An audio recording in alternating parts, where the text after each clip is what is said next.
পছন্দ করে নাই। বিয়ে করে নিয়ে আসার পরে শাশুড়ি শুধুমাত্র বউয়ের দোষ ধরে, যা তা দোষ ধরে, যে কোনো হাঁটায় দোষ, চলায় দোষ, খাওয়ায় দোষ, সবকিছুই দোষ। তখন বউ কি শুরু করলো, ভালোভাবে চলার চেষ্টা করলো, সবভাবে ভালো থাকতে চায়। একদিন রান্না করছে, রান্নার মধ্যে কোনো ভুল নাই, সব ঠিকঠাক আছে, পুরা গ্রামবাসী সবাই বউয়ের প্রশংসা করছে।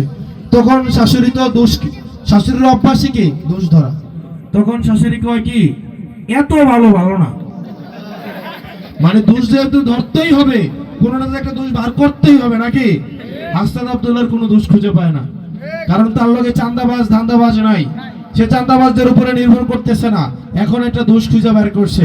দোষটা কি, সে যদি একবার নির্বাচিত হয় তাইলে 20 বছরও তার লালন যেত না, এটা নাকি আমার দোষ। মানুষ যদি আমাকে রাখতে চায়, মানুষ যদি আমাদেরকে রাখতে চায়, তাইলে সেক্ষেত্রে জোর করে লাড়তে হইবই কেন?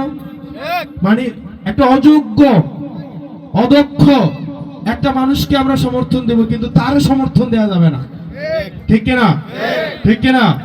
শোনেন, আল্লাহ যাকে সিলেক্ট করে, আল্লাহ যাকে পছন্দ করে, জনগণ যাকে চায়, দুনিয়ার সকল শক্তি মিলেও তাকে আটকাইতে পারবে না।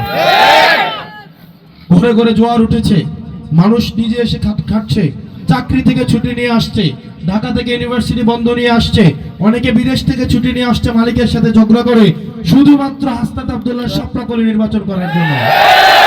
সুতরাং এই জনজোয়ার আপনারা কিভাবে আটকাবেন? আটকানোর কোনো সুযোগ নাই। ইভেন যে লোকটা ধানের শীষের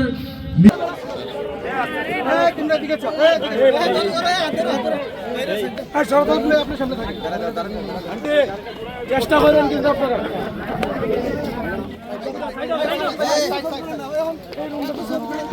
আমরা তো